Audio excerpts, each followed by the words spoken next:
आगे बढ़ते हैं खबरों में। सबसे पहले ईरान इजराइल जंग को लेकर कुछ बड़े अपडेट देख लेते हैं। देखिए, ईरान पर अमेरिका और इजराइल के हमले को 22-23 दिन हो चुके हैं आज। इस बीच अमेरिकी सैन्य तैनाती बढ़ाई गई और अब तक इन युद्ध के हालातों में 2500 से ज्यादा लोगों के मारे जाने की खबर है। इस बीच देखिए, दुनिया के 22 देशों ने ईरान से हमले रोकने और होर्मुज स्ट्रेट खोलने की भी अपील की है। इन देशों में शामिल हैं संयुक्त अरब अमीरात, Bahrain, Britain, Germany, France, Japan, दक्षिण कोरिया समेत ऑस्ट्रेलिया वगैरह कई देश अब मिडिल ईस्ट में ईरान के हमलों की निंदा कर रहे हैं और ईरान पर दबाव डाल रहे हैं। होर्मुज रूट को खोलने की भी अपील की है ताकि दुनिया भर में जो तेल गैस का क्राइसिस चल रहा वो खत्म हो सके। लेकिन ये युद्ध अभी रुकने के मोड़ पर दिख नहीं रहा, क्योंकि अमेरिका इजराइल ईरान हमले के 22वें दिन ईरान के नतांज न्यूक्लियर प्लांट पर भयंकर हमला किया। इस जंग में दूसरी बार इस प्लांट को निशाना बनाया गया। हालांकि अभी तक इस हमले में रेडियो एक्टिव रिसाव की खबर तो नहीं है, लेकिन क्योंकि ये एक न्यूक्लियर प्लांट है, परमाणु सेंटर है, तो इस पर हमले की वजह से रेडिएशन लीक हो सकता है और अगर यहाँ से रेडिएशन आसपास के इलाकों में फैलता तो हजारों लाखों लोग रेडिएशन की वजह से मारे जा सकते हैं। तो ईरान के नतांज परमाणु केंद्र पर हमले को लेकर ईरान ने अब IAEA को भी जानकारी दी। रूस बोला कि यह अंतर्राष्ट्रीय कानून का उल्लंघन है। रूस ने इस हमले की भी निंदा की है,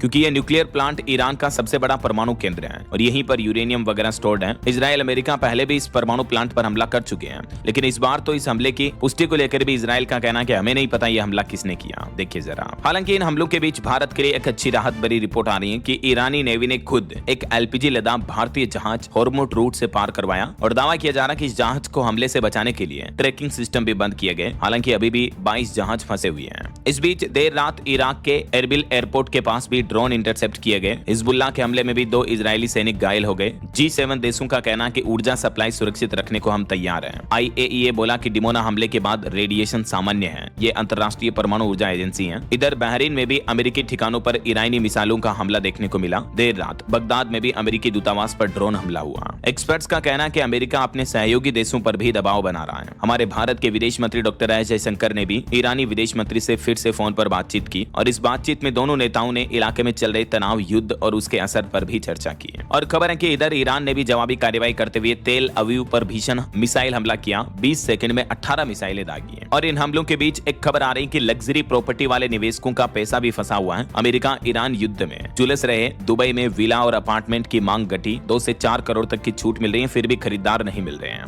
क्योंकि अभी दुबई की रियल एस्टेट प्रॉपर्टी में भी इन्वेस्ट नहीं कर रहे हैं लोग बाग इन हमलों के माहौल के बीच। और अगर ये युद्ध अगले 2-3 सप्ताह में भी खत्म हो जाए तो भी हम अपनी अर्थव्यवस्था, इकोनॉमी को संभाल लेंगे, ये कहना है 16वें वित्त आयोग के सदस्य डॉक्टर सौम्य कांति घोष का। वहीं प्रधानमंत्री नरेंद्र मोदी ने भी ईरानी राष्ट्रपति से फिर से फोन पर बातचीत की, ईद के त्योहार नवरोज की बधाई दी और शांति की अपील के साथ ही सख्त संदेश भी दिया। पीएम मोदी ने बीते दिन ईद के मौके पर फोन लगाया ईरानी राष्ट्रपति को और ये बातचीत की।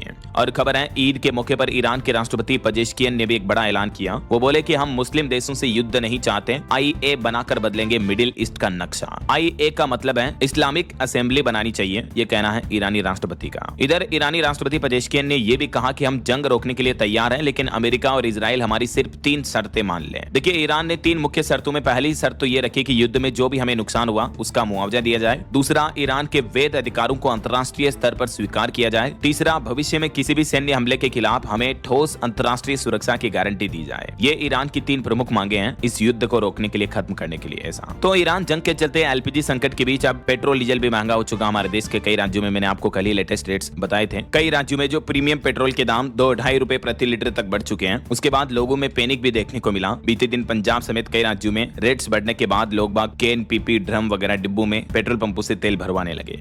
और LPG संकट के बीच सरकार ने आज ये बड़ा फैसला लिया है। होटल रेस्टोरेंट्स को 20% कमर्शियल LPG का कोटा मिलेगा। राज्यों को ये एक्स्ट्रा सप्लाई दी जाएगी और इस 20% बढ़ोतरी के बाद टोटल LPG आवंटन 50% तक बढ़ जाएगा। और LPG क्राइसिस के बीच एक रिपोर्ट सामने आ रही है। लोकल सर्किल्स ने दावा किया कि 20% लोग अभी भी LPG सिलेंडर ब्लैक में खरीद रहे हैं। उन्हें 4000 रुपए तक ज्यादा देना पड़ रहा है। 68% लोगों के घरों में समय पर नहीं पहुंच रही है LPG गैस भी है। LPG संकट के बीच कहीं न कहीं गैस सिलेंडर की कालाबाजारी काफी ज्यादा बढ़ी है और इस सर्वे रिपोर्ट्स के मुताबिक इसके डेटा क्या चल रहे हैं आप देख सकते हैं। और भी कई चीजों में महंगाई देखने को मिल रही है। जोमेटो से खाना मंगवाना भी महंगा हो चुका है। वहीं खबर है भारत में फिर बढ़ेगा रूसी तेल का आयात। इराक बना सबसे बड़ा आपूर्तिकर्ता। अब ईरान से सप्लाई तेल नहीं हो पा रहा, तो इस बीच अब क्रूड ऑयल सप्लाई रूस से और बढ़ाने जा रहा हमारा देश भारत। और गैस संकट के बीच सरकार ने व्यावसायिक संस्थाओं के लिए गैस कंपनियों को PNG कनेक्शन को प्राथमिकता देने की भी सलाह दी है। और गैस किल्लत के बीच एक राहत भरी खबर है। बिहार में भी पटना समेत कई जिलों में PNG कनेक्शन का रास्ता साफ हो चुका। अब 24 घंटे में NOC मिल जाएगी PNG कनेक्शन के लिए।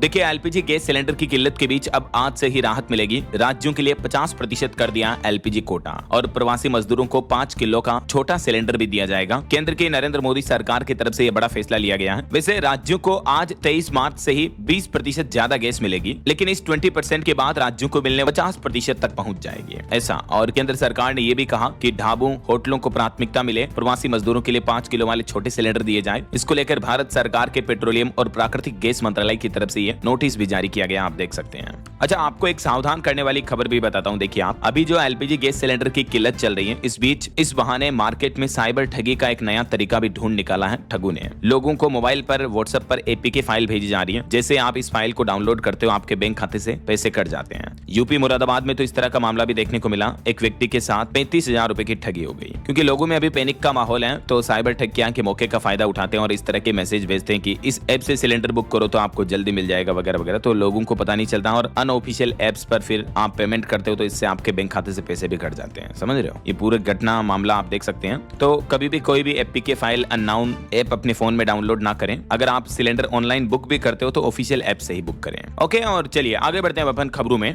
देखिए अगला अपडेट, सरकारी कार्यालयों के प्रीपेड मीटरों का अप्रैल महीने में करवाना होगा रिचार्ज। पीएसपीसीएल ने लागू की योजना। पंजाब में स्मार्ट प्रीपेड मीटर्स वाले सरकारी कार्यालयों को यह नया आदेश जारी हुआ है। और भारत चीन के रिश्तों पर अच्छी खबर आ रही है। देखिए, चाइना की एयरलाइंस कंपनी एयर चाइना ने चीन की राजधानी बीजिंग से भारत की राजधानी दिल्ली के बीच फिर से सीधी उड़ान सेवा शुरू की है। चाइना बोला कि ये सिर्फ यात्रा नहीं बल्कि भरोसे की वापसी है। और उत्तर प्रदेश की योगी सरकार की बड़ी सौगात देखिए, श्रमिक बेटियों की शादी के लिए अब 85,000 रुपए यूपी सरकार की तरफ से दिए जाएंगे विवाह के लिए। उत्तर प्रदेश में श्रमिकों मजदूरों की बेटियों के लिए खुशखबरी है। आगामी 12 अप्रैल को अलीगढ़ में विशाल सामूहिक विवाह सम्मेलन का आयोजन भी होने जा रहा। ऐसे में योजना का लाभ लेने के लिए क्या क्या जरूरी शर्तें रखी गई हैं, देख सकते हैं आप। 85,000 रुपए सीधे बैंक खाते में आएंगे और 15,000 रुपए सामूहिक विवाह के आयोजन वगैरह पर खर्च किए जाएंगे। तो इस तरह से गरीब परिवारों की बेटियों को शादी पर सीधा 1 लाख रुपए का फायदा मिलेगा। अब इस योजना में आवेदन की समय सीमा क्या है, योजना का लाभ लेने के लिए क्या जरूरी शर्तें हैं, आवश्यक डॉक्यूमेंट दस्तावेजों की सूची क्या रहेगी, जानकारी आप देख सकते हैं। और भारत के लिए एमएसएमई पर अच्छी खबर आ रही। देखिए आप, सूक्ष्म लघु और मध्यम उद्यमों के लिए ऋण गारंटी योजना में केंद्र सरकार ने बदलाव किया है। मशीनरी की लागत पर अब 75 नहीं बल्कि 60% का कैप ही लगेगा। नई योजना के मुताबिक ऋण गारंटी 10 साल बाद समाप्त हो जाएगी। पुरानी योजना में इसकी कोई निश्चित अवधि नहीं थी। तो एमएसएमई ऋण गारंटी योजना में केंद्र सरकार ने ये कुछ प्रमुख बदलाव किए हैं। सरकार का कहना है कि योजना का उद्देश्य है एमएसएमई को संयंत्र मशीनी उपकरण खरीदने के लिए आसानी से ऋण उपलब्ध हो पाए। ऐसा वित्त मंत्रालय की तरफ से इस बारे में नोटिस जारी किया, देख सकते हैं आप। चलिए सोना चांदी के भाव पर खबर आ रही है। आज रविवार है तो मैं आपको पूरे सप्ताह के रेट एक साथ बता देता हूँ। देखिए इस सप्ताह सोना 11,000 रुपए तक सस्ता हुआ। अभी गोल्ड का प्राइस 1,47,000 रुपए प्रति 10 ग्राम चल रहा, जबकि सप्ताह भर में चांदी भी 28,000 रुपए टूट कर अभी चांदी का भाव 2,32,000 रुपए प्रति किलो पहुंच चुका है। एक्सपर्ट्स का ये मानना है कि डॉलर की डिमांड बढ़ने की वजह से चांदी के दाम में ये गिरावट देखने को मिली है। और सुप्रीम कोर्ट का एक बड़ा फैसला देखिए, हमारे देश अपनी डिफेंस पावर बढ़ाने के लिए नया प्लान कर रहा है। भारत अब बिना आमने सामने की जंग की तैयारी शुरू कर चुका है। अनंत शस्त्र समेत 6 बड़े प्रोजेक्ट्स पर काम शुरू हो चुका है और सरकार इन प्रोजेक्ट्स पर 2.25 लाख करोड़ रुपए के लगभग खर्च करेगी। अभी जो ईरान जंग चल रही, इस बीच भारत ने अपना नॉन कॉन्टैक्ट वॉरफेयर यानी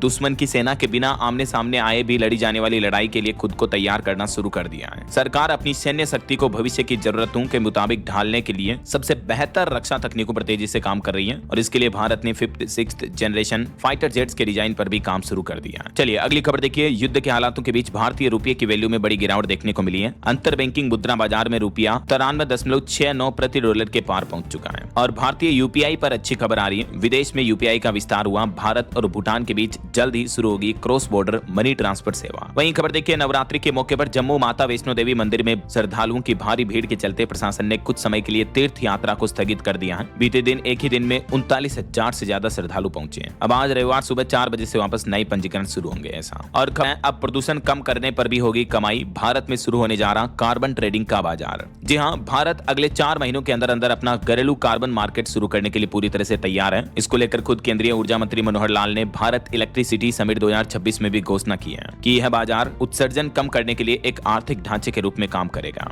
देख सकते हैं आप क्या है ये कार्बन मार्केट और कैसे काम करेगा। इस कदम से 3 बड़े फायदे होंगे, आम आदमी और देश पर भी इसका असर पड़ेगा। अच्छा, वैसे भारत के कोयला ऊर्जा उत्पादन पर भी अच्छी खबर आ रही है कि भारत ने कर दिखाया, कोयला पैदा करने के मामले में लगा दी सेंचुरी। खुद कोयला मंत्रालय द्वारा जारी आंकड़ों के मुताबिक भारत ने लगातार दूसरे साल 100 करोड़ टन कोयला उत्पादन का ऐतिहासिक रिकॉर्ड बनाया है और इस साल तो ये रिकॉर्ड 20 मार्च तक ही 1 अरब टन 1 बिलियन टन कोयला उत्पादन का जादुई आंकड़ा पार कर लिया है। भारत ने ये बड़ी उपलब्धि हासिल की है। वहीं देखिए, भारतीय दवाओं का भी वैश्विक डंका बजा। उत्पादन के मामले में दुनिया में तीसरे स्थान पर पहुंच चुका हमारा देश भारत, और दवा निर्यात मेडिसिन एक्सपोर्ट के मामले में भी 16 गुना की बढ़ोतरी हुई है। भारत की फार्मा इंडस्ट्री वैश्विक स्तर पर अपनी नई पहचान बनाए हैं, ये आंकड़े आप देख सकते हैं। चलिए खबर है 1 अप्रैल 2026 से बदलेगा टैक्स सिस्टम। देश की वित्त मंत्री निर्मला सीतारमण ने लॉन्च किया प्रारंभ अभियान 2026। ये जो प्रारंभ 2026 है इसका फुल फॉर्म है policy reform and responsible action for mission विकसित भारत। सरकार का कहना है कि यह अभियान नागरिक देवो भव की सोच पर आधारित है, यानी टैक्स पेयर्स को सर्वोपरि माना जाएगा। अब टेक्नोलॉजी और एआई के माध्यम से टैक्स प्रक्रिया को आसान किया जाएगा। तो 1 अप्रैल 2026 से ही ये नया इनकम टैक्स कानून लागू होने जा रहा है हमारे देश में। चलिए टेक न्यूज से खबर देखिए। मैसेज पढ़ने के बाद अब ऑटोमेटिक डिलीट भी हो जाएगा आपका व्हाट्सएप मैसेज। मेटा की तरफ से इस नए फीचर पर भी टेस्टिंग चल रही है। वहीं मेटा ने एक और बड़ा फैसला लिया है, क्वेस्ट हेडसेट पर बंद होगा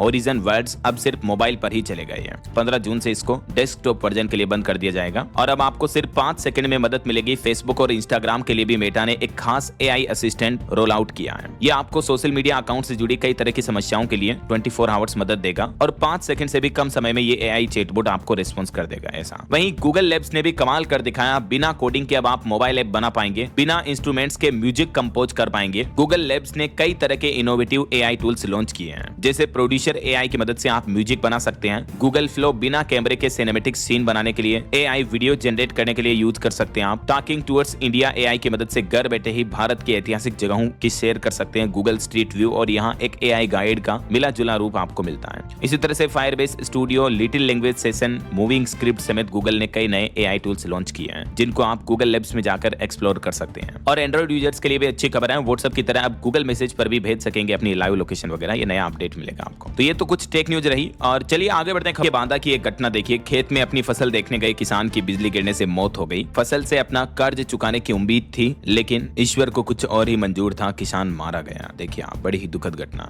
चलिए मौसम के बाद आगे बढ़ते हैं खबरों में। कुछ बिजनेस और टेक से जुड़े अपडेट देखिए आप। ओपन एआई जो कि चैट जीपीटी को बनाने वाली कंपनी है, उसका प्लान है 2026 एंड तक अपने कर्मचारियों की संख्या लगभग दुगुनी करेगी कंपनी। अभी 4500 कर्मचारी हैं, उसको बढ़ाकर 8000 करने का प्लान है। और एक रिपोर्ट सामने आ रही कि भारत के 8 शहरों में औद्योगिक और वेयर हाउसिंग स्टॉक आधा अरब वर्ग फुट के पार पहुंच चुका है। भारत के इंडस्ट्रियल स्टॉक पर यह रिपोर्ट है। वहीं हमारे देश की ग्रोथ पर भी अच्छी रिपोर्ट आ रही कि साल 2047 तक समृद्ध और धनवान देश बन जाएगा हमारा देश भारत। और ये रिपोर्ट कोई भारतीय कंपनी के द्वारा नहीं आ रही, बल्कि अमेरिका की रिपोर्ट में यह दावा किया गया है। अमेरिका के वाशिंगटन एग्जामिनर की ये रिपोर्ट्स बताती हैं। वहीं क्रिप्टो मार्केट से खबर देखिए। $70,000 के स्तर पर अटकी हुई है बिटकॉइन की रफ्तार, और ईटीएफ से भारी निकासी ने निवेशकों की टेंशन भी बढ़ाई। और भारतीय स्टेट बैंक एसबीआई को आयकर विभाग इनकम टैक्स डिपार्टमेंट ने भेजा 6338 करोड़ का टैक्स नोटिस भी। चलिए आगे बढ़ते हैं खबरों में। देखिए आप, सुप्रीम कोर्ट के सीजीआई का कहना है कि एआई को न्यायपालिका को मजबूत करना चाहिए, ना कि उसकी जगह लेनी चाहिए। वहीं खबर है राज्यसभा चुनाव में क्रॉस वोटिंग पर एक्शन देखने को मिला। बीजेडी ने 6 विधायकों को पार्टी से सस्पेंड कर दिया उड़ीसा में।